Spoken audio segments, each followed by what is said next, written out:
Good afternoon, everyone from the AEHS West Conference in San Diego. I'm Colleen Canfield, at-large Director of Sustainable Remediation Forum, and we are here for our leadership panel reflecting on 20 years celebrating the 20th anniversary of the SURF organization. Quick confirmation, can anyone online hear us? Okay, well, if you can't hear us, send a chat. We'll assume that you're all trucking along with us. All right, so before we get started with the panel today, and we have 5 of our current and former SURF presidents here to join us and talk about SURF over the last 20 years. We have members in the room. We had our SURF panel sessions this morning at AEHS West, 9 wonderful presentations that was very, very well attended. And now we are concluding the day with our meeting. Before we do get started with the panel, we will have some announcements about changes to our board, and we'll also finish up today with a Q&A. So a little bit about SURF, and if you're just joining us and you aren't already a member, SURF is a nonprofit organization. It was founded 20 years ago in 2006, and it's dedicated to maximizing the overall environmental, social, and economic benefits of remediation, and really advancing the sustainable practices within that project lifecycle. And we heard a lot about that in our panel sessions this morning. Our socials are shown on the slide. And so if you want to grab a quick QR code and get connected with us, either on our website, LinkedIn, YouTube, or just get our monthly newsletter, which is prepared by Kathy. It's a wonderful place to get news about SURF. The way that SURF works is through a variety of different avenues. We have different ways that we communicate with our members. We have technical initiatives that our members take on, and we have some that are in place right now. We have membership meetings like this one that we have right now, and then we also have sponsorships from different consulting firms around the country, and actually around the world, because SURF engages with thousands of members around the world as this organization has blossomed and spread to other countries. The different ways that we communicate are through the SURF Break, which I mentioned earlier, our social media, website, and academic research. Also the SURF International, which I just mentioned.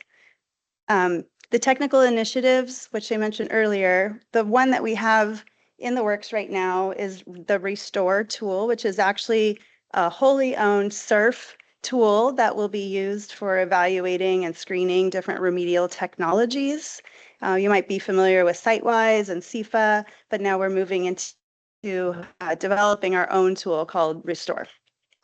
On our website, we have case studies that are basically in a library of different remedial technologies that you can review if you're looking into something that you want to do sustainably on your site. And we also have webinars. We're doing a series of webinars pretty much quarterly at this point. And we've even done those webinars in partnership with Remplex this last year and SAME, other organizations that you may have heard of. This AEHS member meeting is done twice a year, either at the West Conference or the East Conference. And I'm glad to see that we have a nice turnout today. And again, we have sponsors, different various consulting firms like those that you see on the slide. And thank you to all of our sponsors that help keep SURF going. Okay, so moving into some announcements about our 2026 Board of Trustees. There was some recent changes to our board after the recent elections. We have a new president, Paige Malsan. Is this your first year or second year, Paige? The second year, okay. Time flies.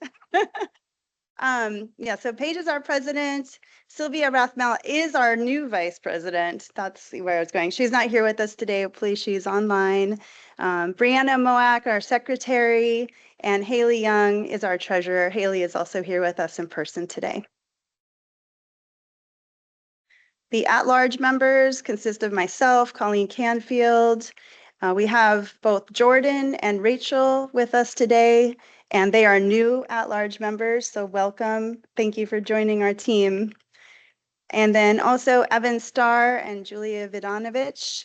They are not here with us today. Hopefully they're online with us. And with that, any questions? Because next we're going to move into our SURF leadership panel. Questions from the group today or online? Yep. All right. Let's keep on moving then. And I will hand it over to Jordan and Rachel. Thank you.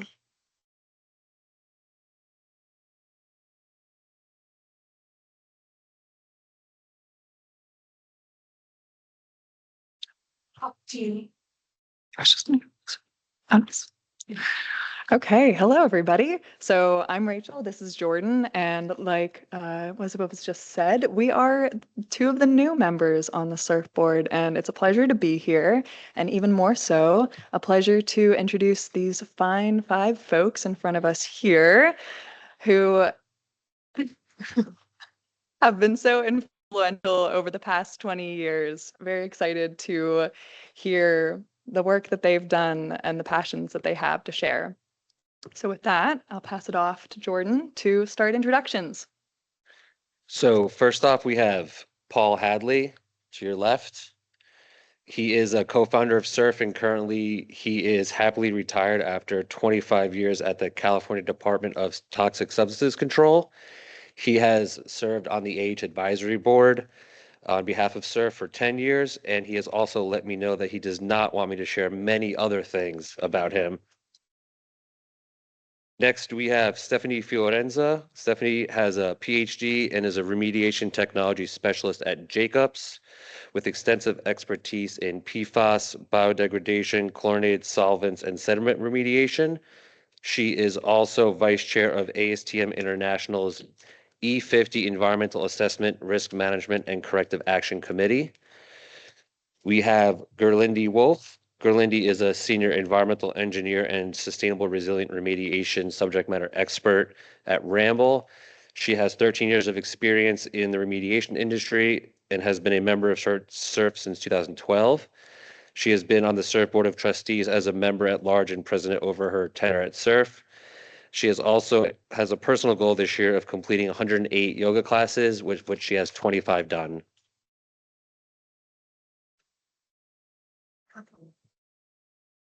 Next, we have Matt. Matt wins the award for the best and most festive shirt today, as it is St. Patty's Day. So Matt Ambrish, PE, is a principal and owner at Langen, where he leads the growth of the environmental engineering discipline with a focus on remediation and industrial water treatment. His work centers on advancing technically rigorous, scalable solutions, great remediation strategy with evolving water and sustainability challenges. And then last but not least, we have our current president, and that's Paige. Paige Molzon is an engineer and project manager at Jacobs with 9 years of experience in environmental remediation, specializing in PFAS investigation and treatment. She also leads sustainability integration for a large remediation project, developing practical tools that translate sustainability principles into measurable project outcomes. And at this point, I'll pass it off to Paige as the facilitator of our panel here. Thank you.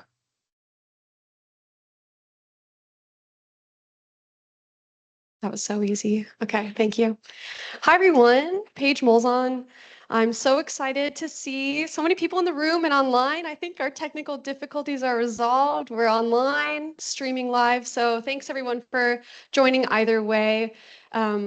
Earlier this year, Kathy announced that it was Surf's 20-year anniversary, and my first idea was to bring cupcakes to the conference. So I'm glad our ideas have evolved beyond that into an actually informative and interesting panel. So thank you all, four of you, for joining and participating in all of your contributions to Surf. This is selfish, really, because I've only been a part of Surf for 4 years. I can't wait to hear all of the stories and the inspirations behind where Surf started. So the panel really is informal. I have a set of questions I'm going to run through, but we have plenty of time for this panel for open Q&A. So I'll probably just stick to the list I have, but if anything really jumps out at you as we go through, feel free to jump in. And I think Haley's able to see if questions come up online. So folks, if you're online, feel free to type in the chat. So we are going to start from the very beginning. We have Paul here, who is one of our Surf founders. So I'm going to send it over to Paul and Stephanie and just ask, how did Surf come to be? Start from the top. Thanks. Can you hear me? Thanks for letting me go first. I'm Paul Hadley, and I was on the phone at the first Surf meeting, and Stephanie was there, so she'll give a firsthand account. But Dave Ellis was the motive force behind Surf. There's just no way around that. And I had known Dave for many years. He knew everybody in the industry. He had funded research at colleges, universities. He was in the Remediation Technology Development Forum, RTDF, which was public-private partnership to develop remediation technologies. So he knew the feds and the developers and the consultants. And he had worked with me through the Interstate Technology and Regulatory Council, ITRC. We had partnered with RTDF, and we did a series of classes on natural attenuation of chlorinated solvents, which was more than 20 years ago, at a time when it raised a lot of eyebrows, but did a lot of good, put a lot of misinformation to rest, and gave a lot of accurate information for folks who needed it, and was very, very satisfying for me. So Dave called up one day and he said, "Paul, what do you think about sustainable remediation?" I said, "What's that?" He said, "We'll figure that out." And it was literally the opportunity to work with someone who had an idea. And around that time, I think probably the week before, I had been out on a project where there was a vapor extraction system, a big one. And they had like incinerators, right, to take care of the exhaust. And you know how those things, they all start out real strong and then become real mediocre or average. And I thought, there's probably something that can be done to make that work a little better, a little more effectively, a little more sustainably. And Dave had the same point. He had projects that were pumping 1 million gallons of water a day for potentially 1 million years, I guess. Well, past our lifetimes. So it was a good idea to try and do something that made those long-term commitments sustainable. And I just said, I'm in.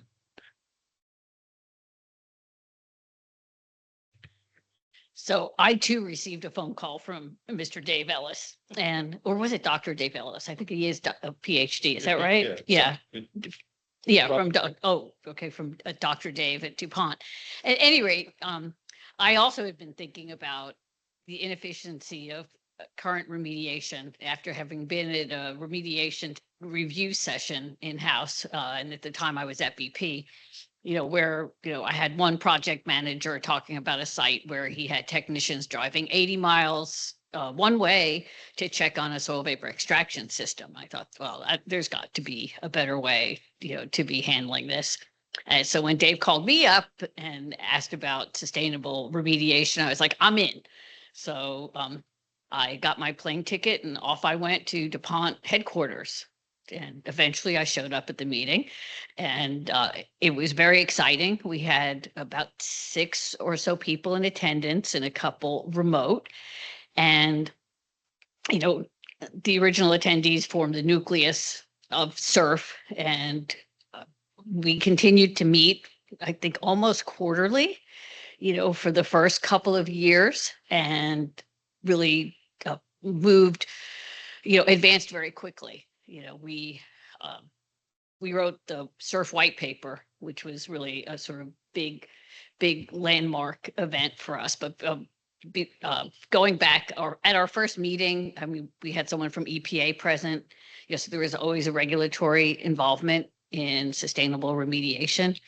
We held Surf 3 at EPA headquarters in DC, which was really also amazing. So people were really paying attention, to what sustainable remediation was. There's no gossip from the first meeting to share? Not from the first meeting. I mean, there's a lot. No. So we had our first 2 meetings at DuPont. Then we were at EPA. And there was just so much discussion, so much excitement around the topic. And it's been long enough now that I don't remember exactly what happened first. Did we decide to write this big white paper that was really sort of groundbreaking and brought attention, to the concept of sustainable remediation really worldwide? And at that point, we started hearing about SURF UK developing, and we started talking about how are we going to go forward, because we called ourselves an adhocracy, because we just had these ad hoc meetings and sort of word of mouth attendance. I don't even know that we sent out invitations. I mean, this is like pre-cell phone. Okay. This is really early days. And so it was amazing about how the momentum grew. For a while, if you typed in sustainable in Google, surf came up. We were like the first hit. It was all pretty exciting. So. Thank you both. I feel like that's a good transition. I'm glad you both answered the call from Dave. I'm curious, Matt and Gerlinde, why did you both decide to join SURF initially? Should I go first? Okay. So my first involvement with SURF actually started when I was in grad school at Clarkson University, and my research advisor, Dr. Michelle Crimmy, was like, "Hey, I've heard of this organization. They've reached out to me. I've been involved, like just word of mouth, like kind of like Stephanie was saying." And she said, you should look into them, and they have student members, and you could start a student chapter at Clarkson. And back then there were quite a few student chapters throughout the country. Right now we don't really have like school university chapters necessarily anymore, but we do have other student members involved. But you needed 5 people to be involved to start a student chapter. So I like rounded up my friends, was like, "Can you join?" I think it was like $10 or something. I don't know, maybe $20. I got the 5 people, other research peers in the department, filled out the little application form, probably sent it in to Stephanie, and who knows, like reviewed it. We were approved, we joined. So we had a Clarkson student chapter, and there was a group of us actually that attended the Fort Collins surf meeting. So we got the university to pay for us to fly out to Colorado. We did a brewery tour at New Belgium Brewery, and they had like sustainable practices at their brewery. So that was kind of cool. And it was great because as grad students, we got presentation opportunities. We got to meet other people working in the remediation industry. As an environmental engineer in school, there was a lot of different paths you could take, like water resources, water, wastewater treatment. Like we had like maybe 1 or 2 classes in school that focused on like remediation focused. And then all of a sudden you're in a room with 100 people working in remediation. So I was like, yes, this is where I want to be. So anyway, that was in 2012, and I'm still here today. So yeah. Right. Yeah, so I was made aware of surf through my at the time boss and mentor, Stu Abrams, director of remediation technology at Langen, and he dragged me along to a meeting in DC. Said, "Yeah, you should attend." I don't have time for this anymore. And, it was fun to be in a room with a lot of like-minded people. And, from a career growth perspective, I saw it as a real opportunity. There are a lot of organizations out there that, you can be a part of that are related to our field, but, it was a very tight-knit community here at Surf. Again, like I said, like-minded, but felt like it could really have an impact on the organization and the industry as a whole. Certainly a smaller group, but a mighty group. And it became pretty apparent to me pretty quickly that, um, you know, I could be part of the organization and really have a meaningful impact on it. So that what really drew me to Surf. And, shortly thereafter, vice president and then president. And, 10 years later, we're here in this panel. So, but yeah, it's been a great opportunity for me and honestly for my career as well.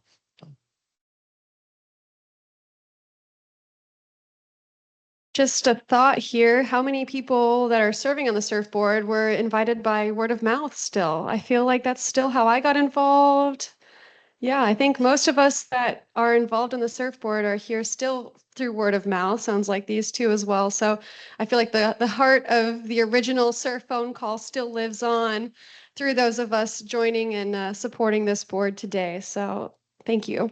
I'm gonna kind of switch it to more technical now and see from the four of you, which surf contribution to the remediation industry are you the most proud of? And I think I'll hand it just back to you, Matt, if you want to take that one first.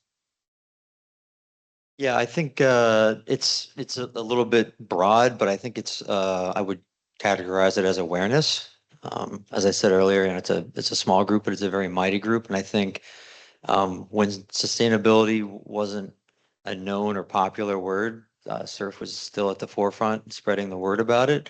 And I would say that just the amount of good works that we've done, and even just this conference, and as an example, the impact that we've had in terms of moderating sessions and making people aware of it and making it more mainstream.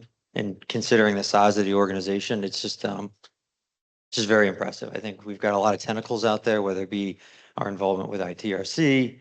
We've done a lot of things with not that many resources. I guess you could call that sustainable. It's just it's very efficient, sustainable. Yeah, we live our morals here at Surf. So yeah, that would be my answer to that. Who's going next? Anyone else want to take that? Well, I'll chime in because it started with Dave asking, well, I asked Dave, what's sustainable remediation? He said, we'll figure it out. And I think we figured it out. So over the years, there have been technical documents and, Surf is here at AEHS and we're a part of the industry, the bigger remediation industry. And people know Surf talks about sustainable remediation, and we have a library full of documents that help people. So I guess if we're talking about things we're proud of, it's always been a volunteer organization, and it takes a lot to do something important, and it's been all volunteer, and it continues to be that way. And I think we're still doing important things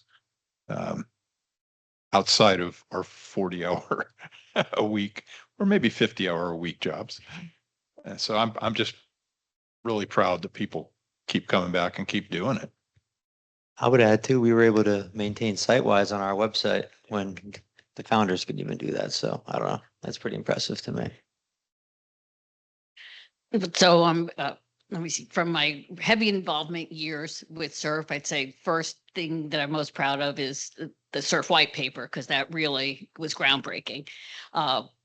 The other thing that I'm really proud of, it goes to the people of Surf. And I used to say I would go to a meeting and it was my 50 best friends in the room. And there wasn't one person in the room that I did not have some kind of a good connection with. And the way that all these people from different walks of life, different backgrounds, different professional paths could come together and work together in a spirit of camaraderie is just something that I was always really proud of, and really proud, to be part of that organization. All the things that we could pull off together. It really, it's incredible. I think I'm kind of echo a little bit of what Matt said, but like just the thought of starting these meetings from ad hoc 6 people in the room to being an integral part and involvement in like one of the most foremost environmental conferences in the country. Now we had 9 technical talks today, and it's just like part of the conference program. So it kind of went from like sustainable remediation, like what's that, into now, Surface helps spread the word, helps get case studies out there, information out there, now sort of part of an integral discussion on almost every company that's here has some sort of sustainability goals, sustainability metrics that they're counting and trying to do better on all their projects. So, whether you knew it or not, and your company has probably been involved with this idea that SURF kind of like hatched from the beginning. So I'm pretty proud of that. Okay. I'm going to throw kind of a random one that I didn't send you before. To that note, so we're talking about how it's changed and how it's becoming more integral into the conference. So how have you seen sustainable remediation change over your time in this industry? Is it becoming normalized? I feel like we're seeing 9 talks today related to sustainability. What has the change been over your time? I see you go. Thanks. Well, there was a time, like we said, we didn't know what it was. And now we have programs for environmental footprinting as a technical thing. We have a PhD in, someone in our group did a PhD in the social aspects.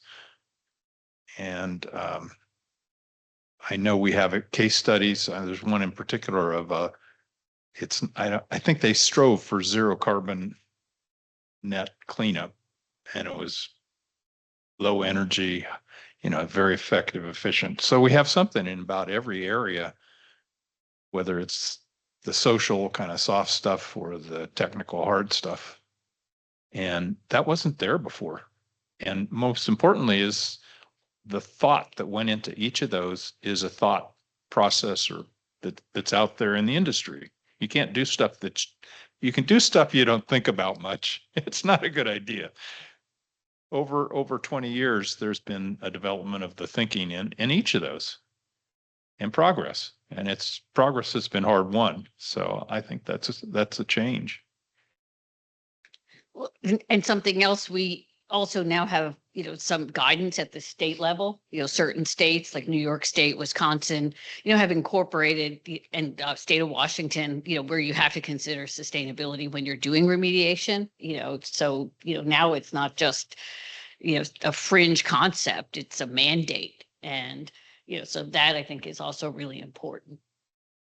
And then overseas, it's really really been integrated, into a lot of regulatory programs. So I think we've done a lot, and for a while there was quite a bit of international like discussion and outreach. And so it's also been gratifying to see how it's been incorporated worldwide.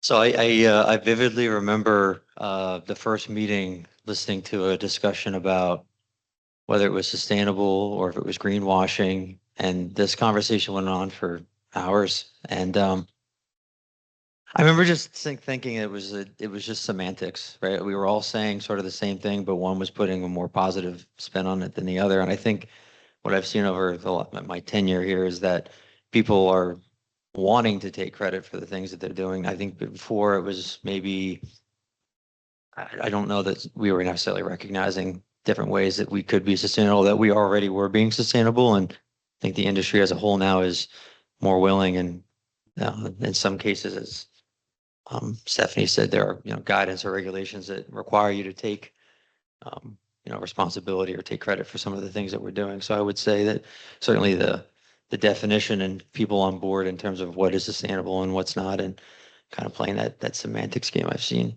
over time has evolved. So.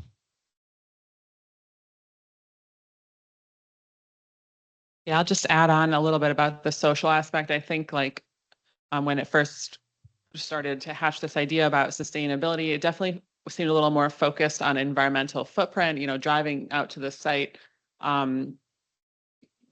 being one of the examples that Stephanie mentioned. But I've seen it evolve more into like thinking about sort of broader topics, for example, like climate resiliency, like we had a groundwater conservation and reuse technical initiative, like environmental justice, sort of like sustainability adjacent topics that are being brought in as major discussion points and even technical initiatives for SURF, focusing a little bit more on the social side of things in addition to just environmental footprint when thinking about remedies. I've seen that shift over time. Thank you all. Another not pre-prepared question for you. Sorry, I know. You're just making me think of other questions I have. So you mentioned initially you had regulators involved. You had the EPA there. As you can see, we have a nice panel of consultants here. We have a board of consultants. What advice do you have, or what are some examples of success of getting those regulators involved and getting them to be on the same page of how you define sustainability? Or failures, I guess, too. Just any conversation around that involvement.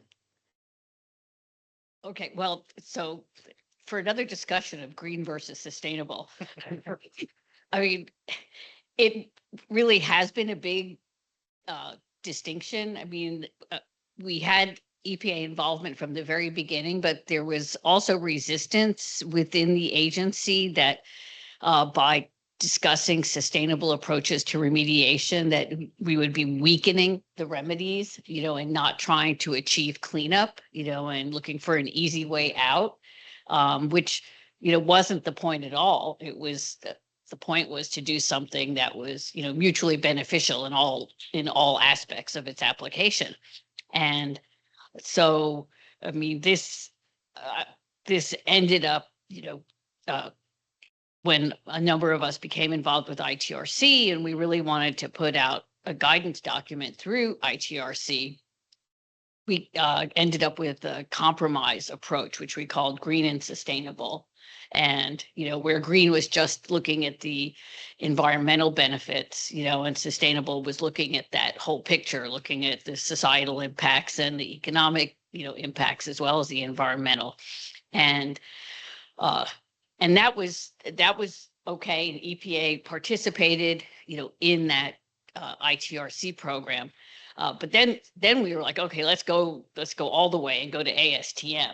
And that's where things really fell apart. And after having 2 drafts of a guidance document that kept getting voted down negative, with by EPA, the group finally just had a divorce, and we produced one document that was green remediation and another document that was sustainable, because EPA, I'm paraphrasing and probably not, really representing their position well enough, but they felt that they had to go remedy first and then just look for ways to improve the remedy, in its impact.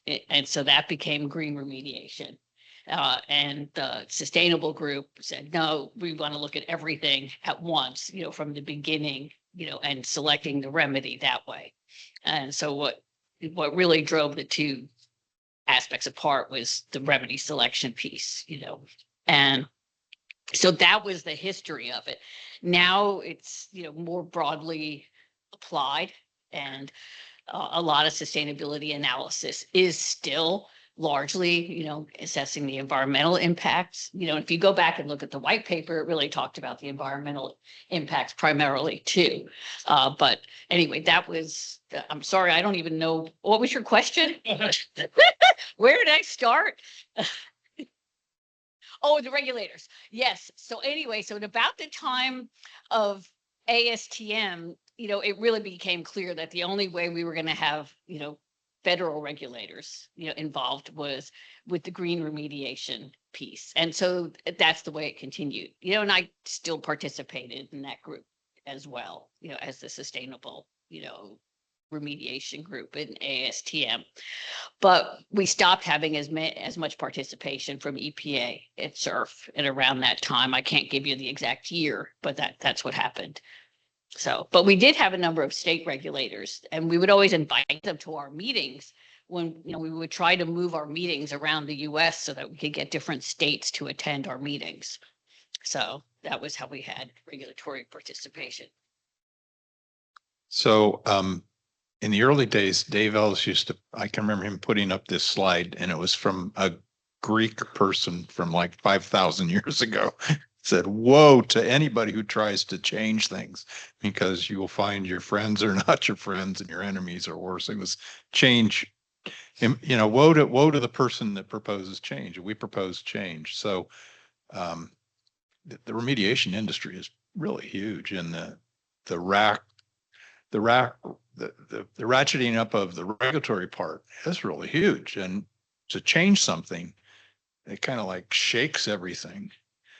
But I will say, when I was working, there was an administration, which will be nameless, and there were people there who were very supportive. Go do it. Go do it. And there was another administration that was, don't do it. Try again, more comments, more reviews. So it's a people thing too. And if you get the right people, we were lucky. We talk about our 50 best friends. We didn't think alike, but we thought something should be made better, and we're willing to do something about it. So why not more regulators? If you can get somebody to pass a law, make a regulation, but trust me, the resistance would come from people who have to pay for this, people who like the way it is now, people who, these projects have been designed years ago and they're going to go for decades. They don't want to change horses in the middle of the stream. So it's just a general problem. And I think we kind of bore a lot of that, because it was, you want to do what? It's a big change, big way of thinking, a big change in the way people thought about things. So keep that in mind, and I think we did all right.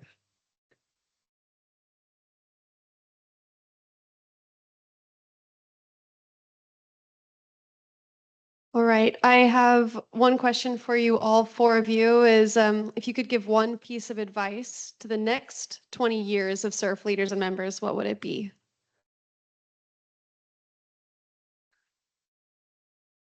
I would kind of, for all the reasons that, well, particularly for Gerlindy and I getting involved, I'd say cultivate the next set of leaders. We're all very involved here, and as Paul had mentioned, it's a volunteer organization, and we're only as good and as strong as the people that make up the organization. So, to the extent we can continue that word of mouth and cultivate the next group of folks to carry the torch here at SURF, I would say that that's, just from my experience here, that would be a piece of advice I would give anyone, because it's worked out great for the last 20 years. So if it ain't broke, don't fix it. So. Definitely keeping up with the networking within the group, I think, is what I would say.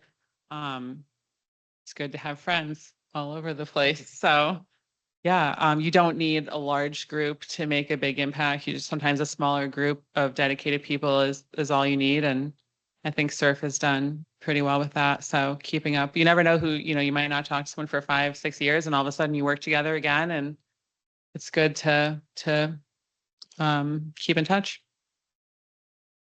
And then I guess switching slightly a little bit, keep an open mind on new things, like that's how SURF started. And, if someone says something that's like totally out there, hey, maybe it could work out. So, challenge conventional thinking, and don't be afraid to think outside the box, think about these sort of weird ideas.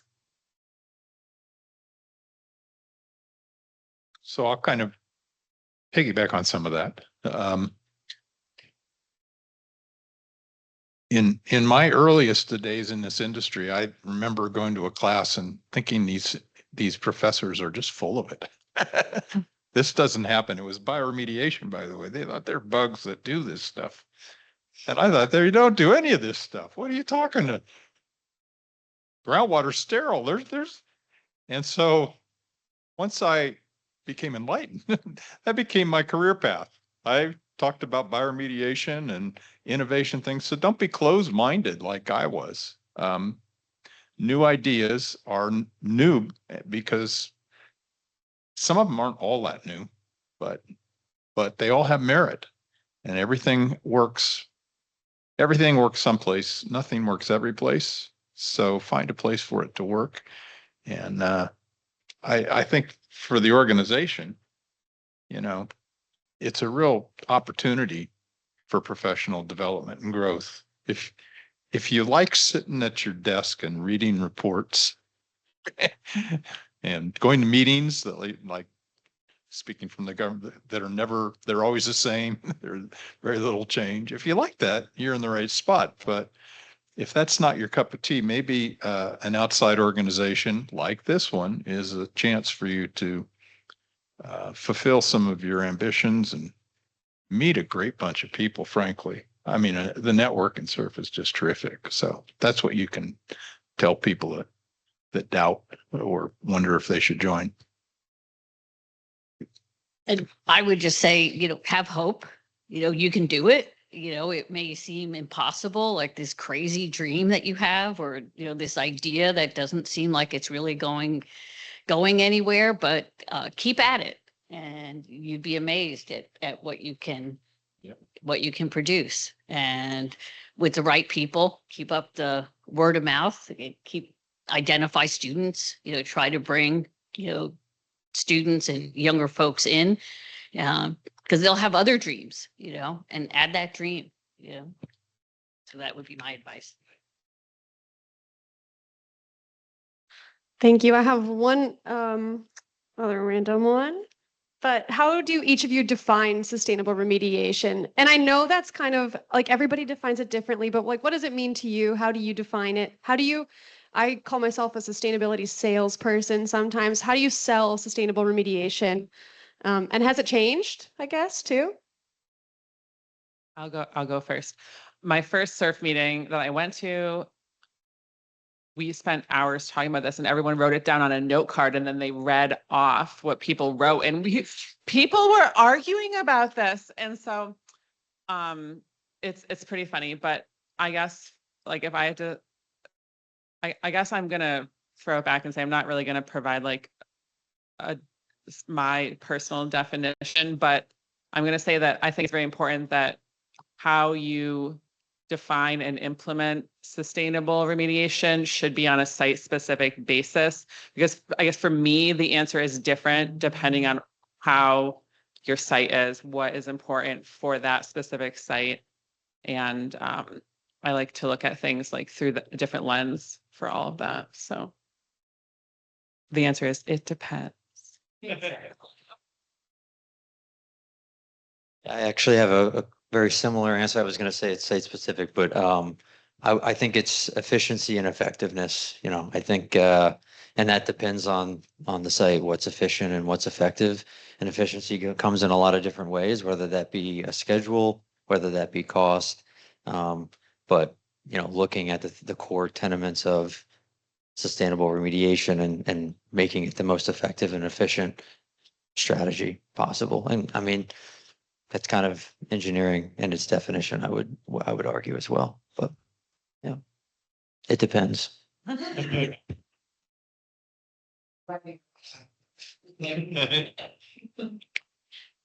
So I would still say that I consider it to include the three aspects, consider social, economic, and environmental impacts, but it's not a 33% split. What is going to balance out at a site will vary, but you should always, consider all those aspects, and there are going to be different factors that are more important at a particular site. So I'm still stuck on those curves that go down and then flatten out. That was the thing that attracted me, and I know it happens because I've plotted things up and put studies together just quit denying that for all the energy that you put into a cleanup, it does a limited amount of good for maybe a lot of good for a limited amount of time. And then you have to think about doing something else. And sometimes when you think about doing something else, you wonder about why you did all that intensive stuff at the beginning, because it only buys you a certain amount of time. Thinking about it that way is not real popular in some regulatory agencies, but it's always proven to me when you plot the data, when you look at these things, that if we had only known it would flatten out, maybe we would have been less aggressive with the investment that basically burns a lot of, energy and maybe makes more pollution than it cleans up. Yeah, so that's a conundrum, but those are the kinds of things I think about, and the community doesn't benefit from that. The people paying for it don't benefit from that. So if there's a solution in there, it's got to have some attachment to that reality, if that's the reality of the cleanup technology. Just add one other thing. I personally don't get too hung up on calling it sustainable remediation. If it's not popular and people don't want to hear about it, then that's fine. I'll still design a sustainable remedial strategy. And, to your point earlier, Stephanie, about the feds and, green versus sustainable, I would hope that you end at the same place. So whether we call it green or sustainable, this is the most efficient, the most effective, the most sustainable. And whether I call it sustainable or not, it's still where I want to end up. So. I can't help it. So yeah, like Matt is saying, optimization, value engineering, like efficiency, cost effectiveness, that cost benefit analysis. Like we all do this every day. We just call it different stuff. I love those answers. Thank you all. I'm going to open it up to audience Q&A. We have some time left, so just want to make sure if anybody has questions, we can get to them. I know Rachel has one. You sent it to me.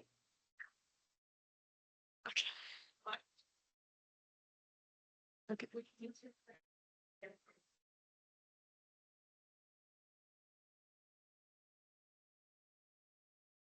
Okay, so my question was mostly answered, maybe partially answered, but I'll ask it anyway because maybe there's some nuance there. So we're in a time where the word sustainable is polarized. Most of the work we do comes under a lens. You're talking to people that if you use the wrong terminology, they're potentially going to get fired up. Doors will get shut in your face. My question was around, what do you do to prevent that door in your face? And then what does SURF provide to help people new in their career, people advanced in their career, whoever, to get around that and make good progress in this field?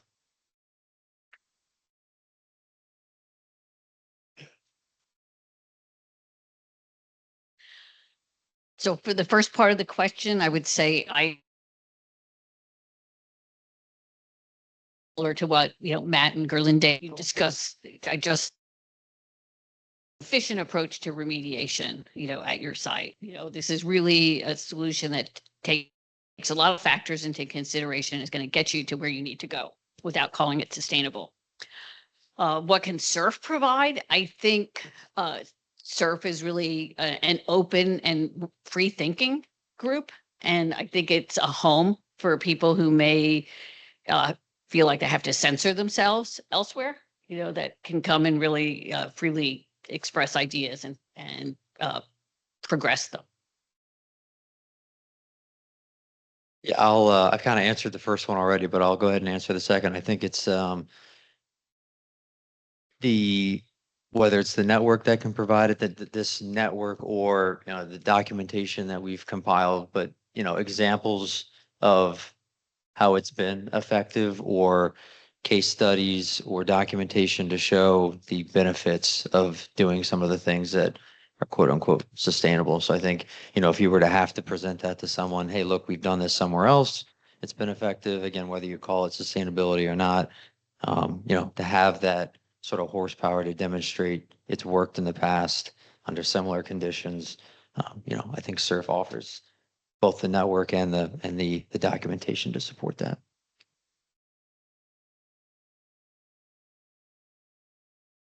Yeah, I agree with a lot of what has been said, but I guess I just add like a lot of the benefits are linked. So if a client or certain group is not interested in one side, you can make progress on the other side and also get benefits on part of the different like triple bottom lines for sustainability, like cost savings often result, or environmental footprint reductions often result in cost savings and sort of vice versa. And then SURF kind of provides resources for best management practices or those little sort of outside ideas on what you can do to implement sustainable practices on any part of a project. So you can sort of still make impacts in a positive manner, but you don't necessarily need to be waving your green flag while doing it. Not that we don't like to wave the green flag, but like, I don't know, got to read the room, I guess. Any questions from the room or the chat, Haley? Nothing in the chat. Anyone in the room have a question? Colleen?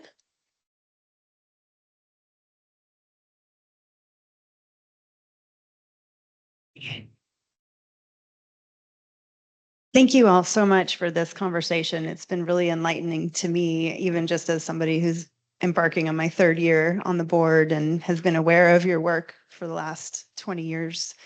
I was wondering if any of you could comment on how the US or domestic regulations have tracked with EU regulations around sustainability and sustainable remediation over time.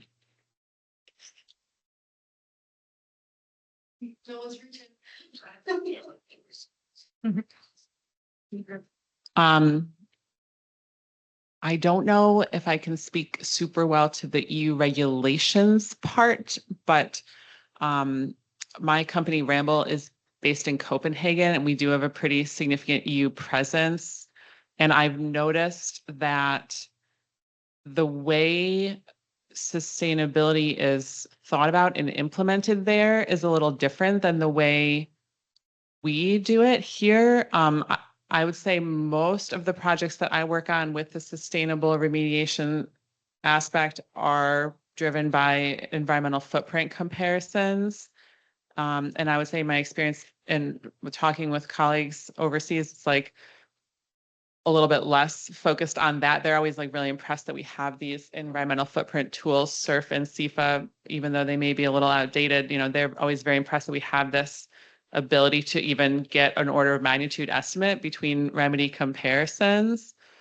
But I think that from what I've seen, they are more open to considering sustainability as a more important decision-making factor in like remedy selection or deciding like how you're going to operate your site than we would. Whereas here it's sort of sometimes can be a bit of it depends, but it could be a bit of an afterthought, whereas there it's more of like a driving factor. So again, not too heavy on like regulation aspect in Europe, but just my experience from working with colleagues internationally in my company. I think it's vastly different, and a lot has to do with really sort of the perspective and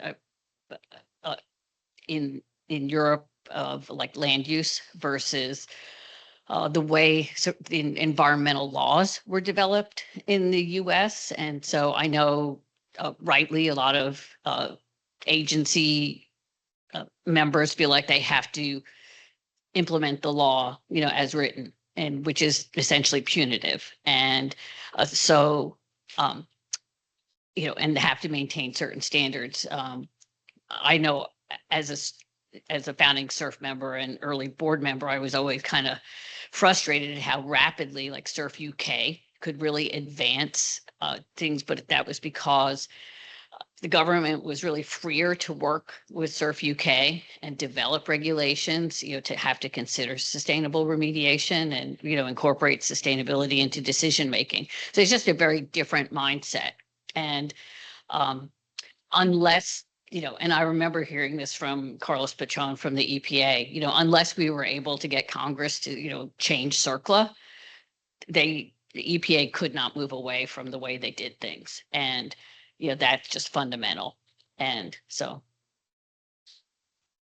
So having been with the government, regulations are put out by the government, but they get there with a lot of input and support and even motivation from a lot of different parties, including industry. And so the path from idea to implementation, you got to have a lot of people that say, okay, or I won't stop it, basically. And that's our system, whether it's light switches or cleanups or anything else.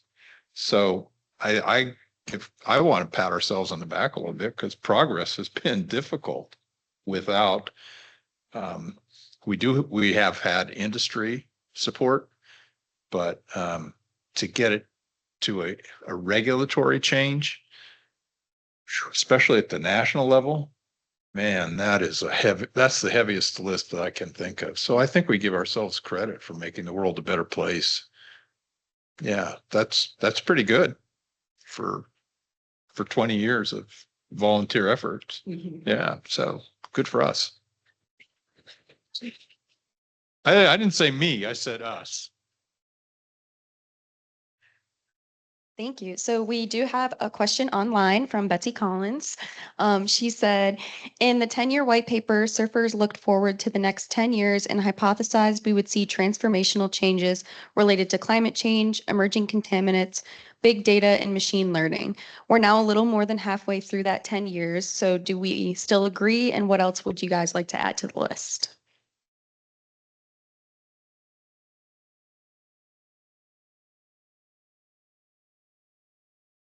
Well, someone said climate change isn't real, so I'm not going to go too much further in that one. I'm serious, right? What we thought we saw, what we see, could be changed by political interest. The other things in there, I think AI. Every time I turn around, AI is doing more and more and more in my life. So yeah, that keeps going. And I don't know, you guys see more in the environmental field, I would think, all the laboratory, everything that's kind of finely tuned that you can get a machine to do is being done by a machine with a computer that probably reduced the human input and maybe the human error. And some of the other areas were,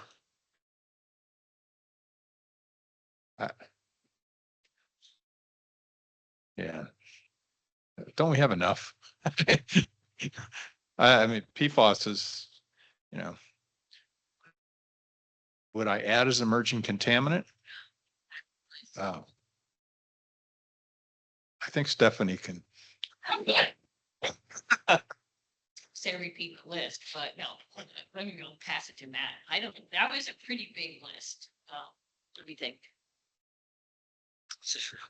Yeah, I can take this. I think, and I don't know that this is really answering the question, but it came to my mind when you read the list was that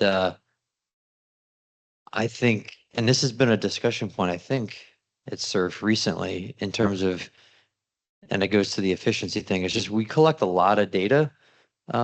We take a lot of samples and we do a lot of operational monitoring of these systems. And I think there's probably a way that we can, I don't want to say sustainable, but use that more efficiently and probably result in a more efficient or sustainable remedial strategy. So I think a lot of data is being collected, and how can we use the technologies that are available today to leverage that and be more sustainable? I think that would be my answer. If there's a play there somewhere, I don't have an answer to that, but I think we should look at that as an organization. As you were reading that question, I was like, wow, that would have been a really good thing to review before sitting up here. But like, what did we think was going to happen in the next 10 years and how did it go?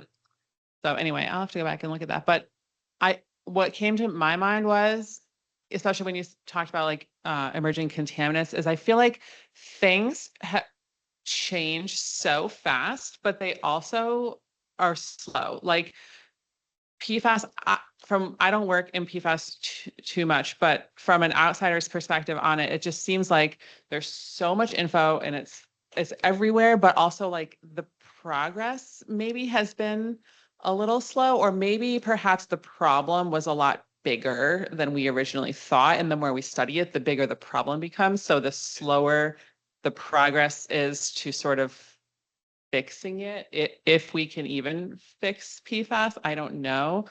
But it's hard because I feel like by the time you have like a 10-year prediction halfway through, and I guess, I don't know, when did that paper come out? But it's probably more than, I feel like it's more than that now. Yeah, okay. Stuff evolves so much faster than it used to, I feel. So it's like kind of hard to keep up, but I don't know if that answered anything.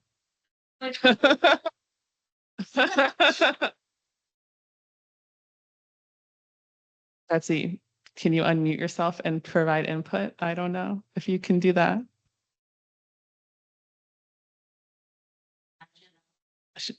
It doesn't think so. Anyway, that was a very great question.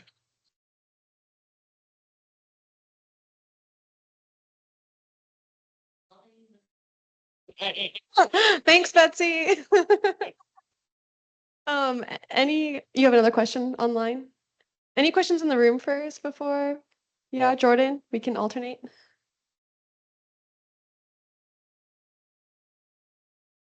So kind of to Betsy's point, how do you leverage the lessons learned with the apprehension to integrating sustainability into the remediation process to address, this oncoming climate change crisis, and having to slowly get administrations, regulators to consider a resilient remedy 50 to 75 years from now where they're might not be alive? Like, well, how do you get them to care about these things and to start thinking about incorporating that into like SURF's, foresight moving forward?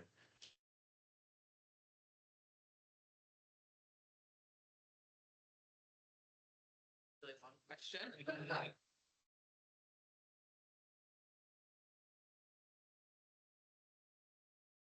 And I'll try to paraphrase it. So how do we,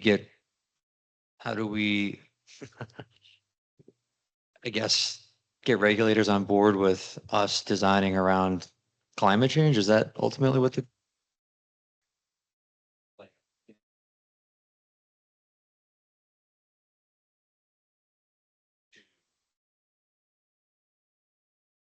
Push that to happen now so that, it's being thought about in the process of designing it. So you have like 100-year design instead of 25-year design. Well, I think not to bait and switch. I seem to be saying this a lot, but I think if we perceive that as important when we're designing a system, as long as we're achieving the objectives that are also important to regulators today, then I'm not sure that it's necessarily important that our job as a consultant is to protect the interests of our client today and in the future. So as long as we can do that and also achieve the regulatory requirements that are being, bestowed upon us, then I think that our job is done. Now, whether we make it our life's mission to get them to recognize the importance of it and why we're doing what we're doing, I guess that's another question, another discussion. But I think if we perceive it as important and we can still achieve what's required today, then I think mission accomplished would be my answer to that. I've actually started to see regulators, especially in New York, and I think my colleagues in California, they're sort of asking for this already. And I think maybe what we can do to further along is, okay, the regulation might be for certain years projection in the future, and you could say, well, we've actually seen more events on this time frame instead, and we are recommending like certain strengthening XYZ type of analysis instead, like how would you feel about designing to this standard? And so sort of be the first to bring it up. Don't wait for them. Show them that we have options, you know, and why that would be a beneficial thing to do. That answer. Okay. Yeah. Don't be afraid to like bring it up first, I guess.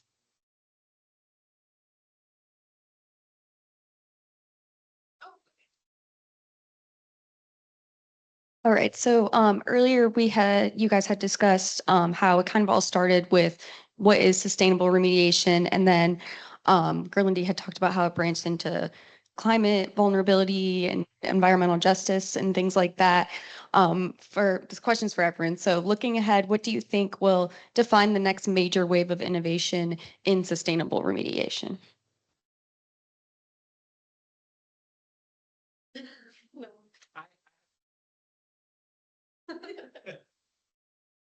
Okay. I think it has to do, and I think, Linda, you've actually looked at this a little bit with surf, but I think it's these emerging contaminants and particularly PFAS, because I think there's a strong disconnect between what's being required from a regulatory perspective to address PFAS, and at the same time, folks wanting us to focus on sustainability. There's a strong disconnect there. You can't be sustainable and meet the requirements that are, I think we need to take a hard look at what makes it. I'm all for protecting the environment and human health, but we need to balance that with sustainability. And if we're treating a groundwater plume for PFAS for groundwater that's never going to come in contact with humans, then are we doing it just because PFAS is the new shiny, new word, or is it really a concern about human health and the environment? So I think there's going to need to be a rectification there between how we address emerging contaminants and sustainability. No, that was a super good point and one that I hadn't even thought of, but risk-based remediation, I think in certain cases, there's going to be a little bit of a reckoning there, especially for PFAS. Paige and I have both done studies on environmental footprints of treating PFAS impacted soils, groundwaters, and it's just like unfathomably large. It's not gonna, I don't know. And then not to mention like the resources that it would take to do what is sort of being asked. They're not available. Like we don't have enough carbon available to treat to levels that are being requested. I can't remember the number. It was a lot. I did an analysis about like a hypothetical analysis about treating all of the PFAS emitted in drink or in water. I was a paper at Patel. I have to go find it, but it was like enough to like raise the atmospheric ppm of carbon by like several ppm. So I don't know. Anyway, so what I was going to say, I don't know if this will be the next big wave of like sustainable remediation, but what I would really like to see is, and I think we have this to some extent, but I would like to see more of, instead of focusing on sustainable aspects during performing a cleanup and maybe sustainable design of an actual remedy, I would really like to start to see a shift in thinking of not only that, because that's important too, and that's sort of like the founding of SURF, but sort of the end use of a site for redevelopment, like designing and implementing sustainable practices in the site's reuse, like sustainable stormwater practices, sort of pollinator gardens, some things like that, but sort of setting the site up to be sustainable for the future after the remediation is done and gone. You could do a super sustainable remedy and then like just walk away, or you could do a restoration and leave the site like truly as a better place for whatever that community needs. So I kind of want to see like a shift of like designing for sustainable end use. And I don't know, maybe SURF can branch out into that. What about the role of big data in moving sustainable remediation forward? Some way to harness all of the data points that are out there on sites, especially when you get multiple consultants working on the same site. Maybe there's a role there to play. So I will speak to that briefly because every time, I think every data point is in a report and every report is on a shelf and they're never opened. And I can testify that when people put those things together, the picture is often not what they thought. In California, we had the Lawrence Livermore study years and years and years ago. It was a huge effort to get the data points in, and I've had my hand in a little bit of that. So on the data side, somebody has to care enough. And, you know, with just because there's computers doesn't mean the information goes in and comes back out in an extractable, right? It's garbage in, garbage out. I've seen that in all kinds of data. So some concerted effort. I think it's the longer we wait, the bigger the problem because there's more data every minute. So I can't solve that one, but I can say wherever people have looked, it's opened eyes. And I think it's the same in other fields like,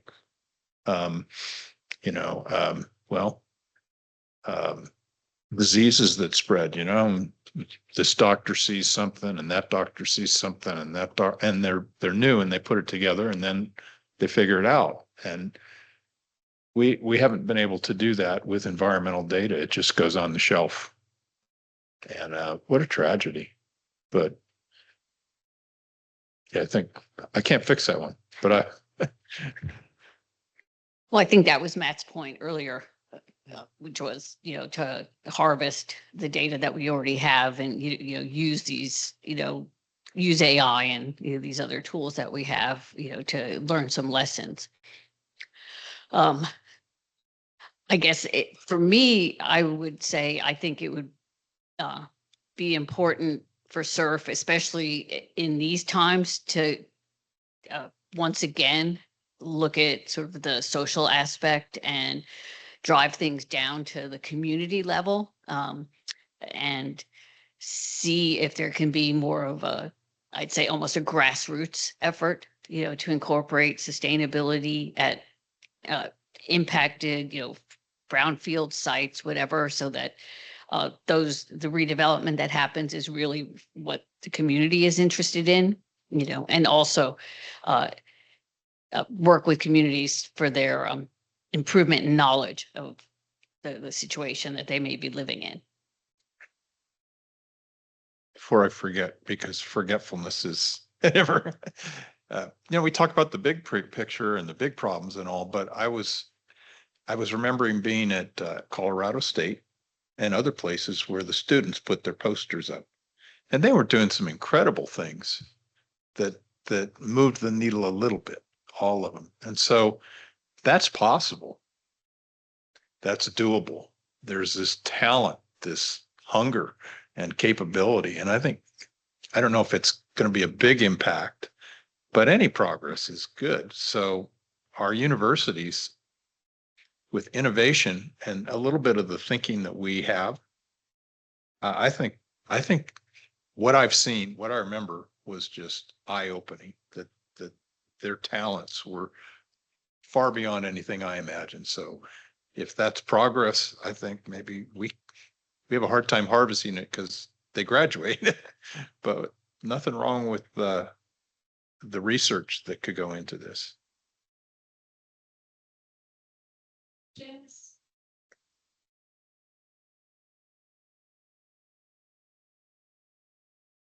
I guess I'll start closing us up, but I'll ask all four of you if you want to share, like, what has SURF meant to you over the time you've been involved? You can keep it short or long, whatever comes to you, but I know you spoke about the friends and the networking, but what else has SURF meant to you over your time?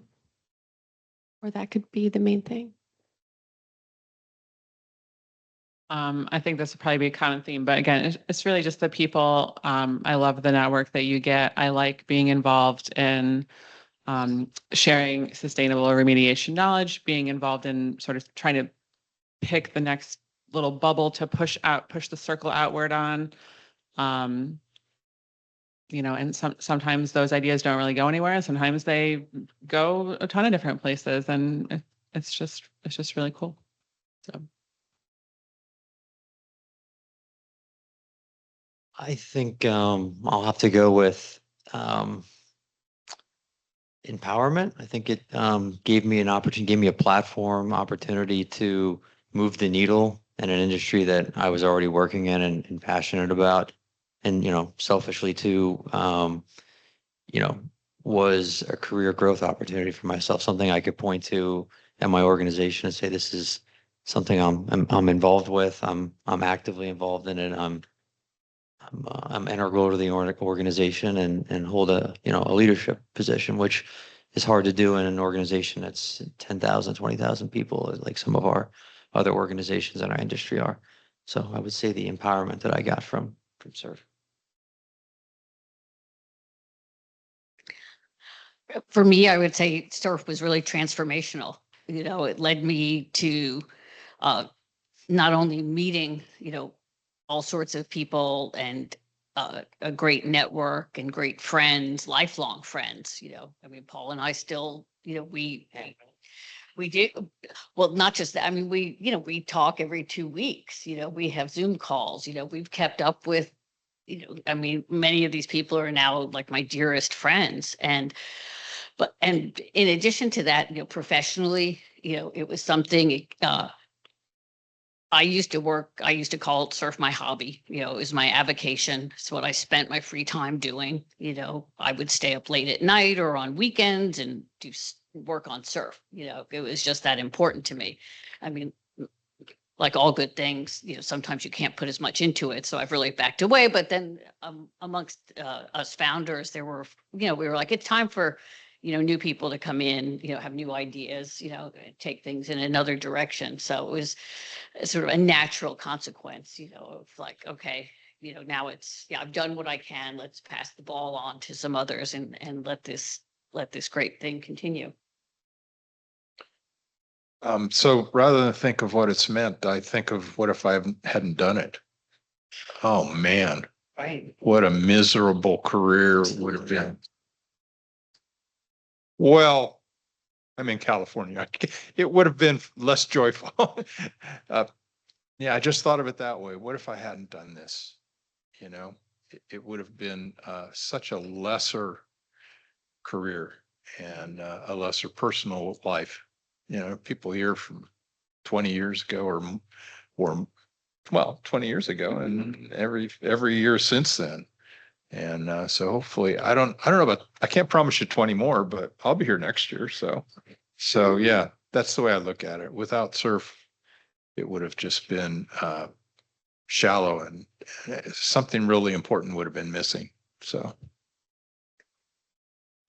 Well, thank you all for contributing to SURF and to this panel. On the note of the connections and the impact SURF has had, we are kicking off a new SURF Connections program. We have information at the booth and we'll share it through the SURF break. And if you're not included in that, let us know and we can get you on there. But it's mentorship, but we're really calling it connections to get our members connected to one another, one-on-one, monthly calls to get to know each other, because it is a small but mighty group and it is hard to get to know people if you can't come to this conference. So consider joining that connections program. So more information on that coming soon. And I think, I don't know if we have another slide, Haley, there, but I just want to say thank you to our panelists, contributing, to our attendees both virtually and in person. I do hope we see Paul for the next 20 years at AEHS in San Diego, sunny San Diego, and all of you for the next 20. And I, of course, want to say thank you to our sponsors. Everybody on this board and this panel and in this room is a SURF supporter, and we really appreciate everything you've given to the organization. Or if you're new to the organization, welcome. So thank you all, and I think that's it. We'll close out our panel. Thanks.